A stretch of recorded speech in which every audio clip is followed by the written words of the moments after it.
We begin today's Sunrise Smart Start with some breaking news overnight. A fire at a home in Clarkson. The scene starting right around 9:30 last night on Westridge Road. First firefighters there say when they arrived, smoke and flames were coming out of the back of the first floor of the house. I want to show you the footage here. Some people were at home at the time. They were all able to make it out safely.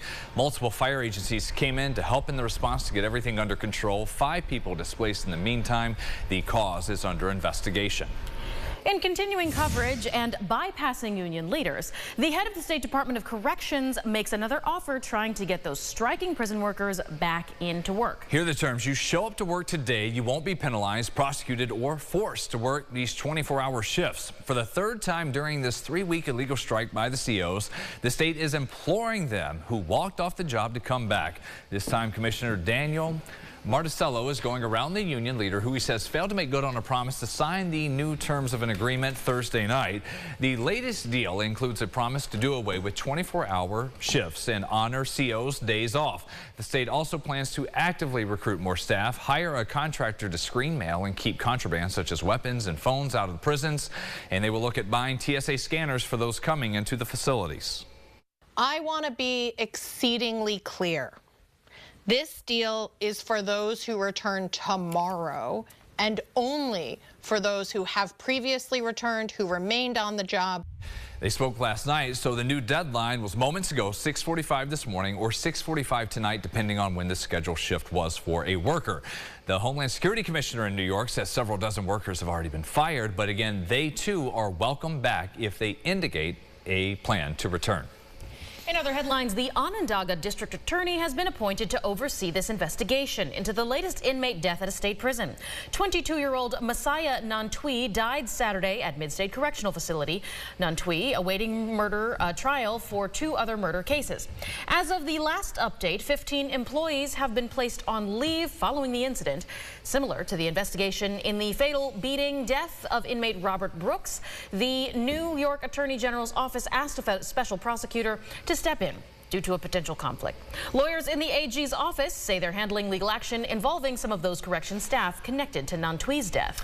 Some updates we have on a former police captain from Irondequoit killed in a crash in North Carolina. Police say 71-year-old Mark Bonsignor was riding his motorcycle in Orange County Saturday when another driver crossed the middle line, crashing into Bonsignor and 2 other vehicles. Bonsignor died on scene.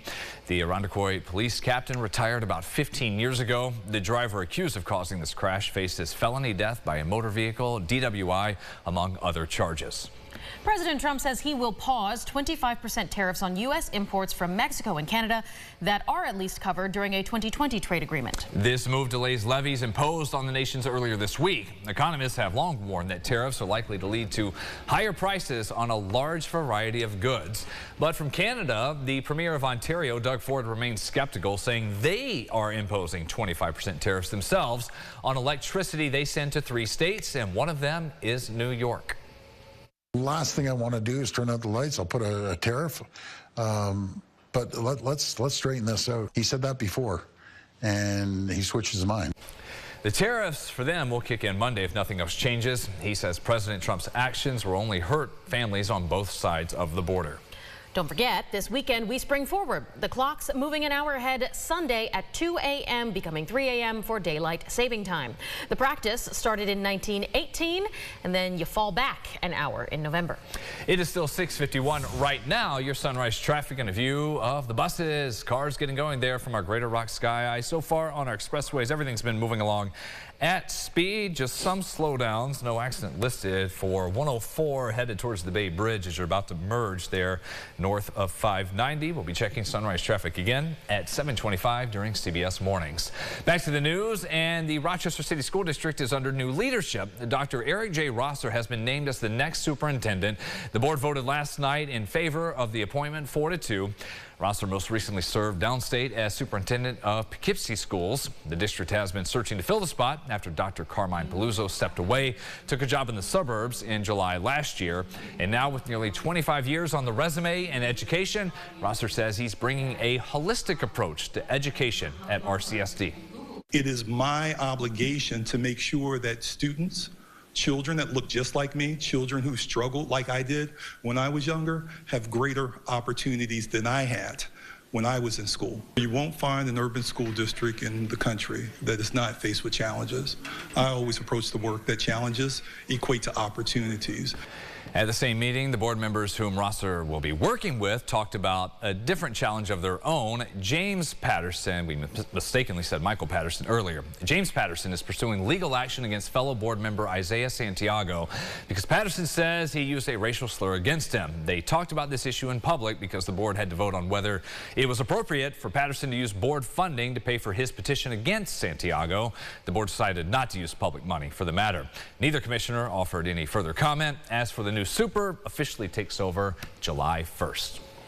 New this morning and concerning your health. Colon cancer, the second leading cause of cancer deaths among New Yorkers. That is according to the Cancer Services Program of the Finger Lakes. This group offers free screenings for those eligible. Aran Spitzer spoke with the coordinator. She's here in studio. Aran. Yeah, guys, the focus is mainly on people 45 and up. That's who should be getting screened, though you may need to get tested sooner depending on different factors, like if you have a family history of colon cancer. You're eligible no matter what. If you have insurance, they will cover the cost. But if you don't, the screening is still free. There are different screening options, at home and a colonoscopy. All screenings are covered, but you'll likely start with an at-home test if you're average risk, meaning no family history or a history of polyps or inflammatory bowel disease. Like you guys mentioned, this cancer is the second leading cancer-related killer, but Caitlin Newberry from the Cancer Services Program tells me it doesn't have to be. She says colon cancer is one of the few cancers that are preventable if caught on time with regular screenings.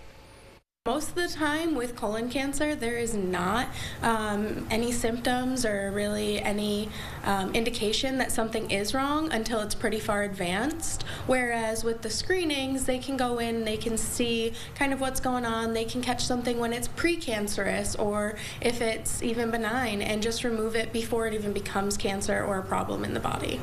The Cancer Services Program also offers screenings for breast cancer and cervical cancer, among other tests and exams. You can call to make an appointment. I'll have that information for you on our website, rochesterfirst.com. Guys. Thank you very much, Aran. Looking ahead now to next weekend when the Rochester St. Patrick's Day Parade is set to return. It's looking warmer as well. Today we learn more about this year's festivities.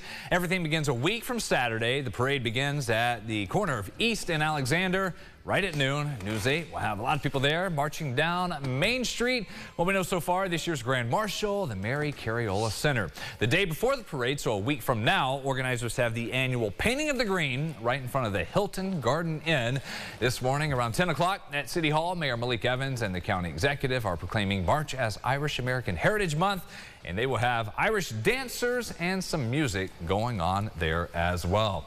James, you see all that? The scarves, the snow. Yes. You can have shorts and sunscreen there. Maybe we'll be in the middle this year. Sure. Yeah, maybe that healthy middle. Yeah, and it really also defines how many people go to see the parade as well. That is true. That's true. If it's too windy, too cold, it's hard to stand out for a long parade. That's right. So hopefully we'll lean towards the warmer weather. As of right now, it would be a 9-day forecast if I included Saturday. So we'll stick with 8 days. You see the clocks changing.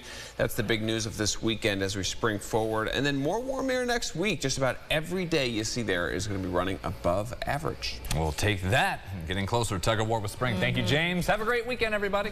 Have a great day. Your next update in 30 minutes.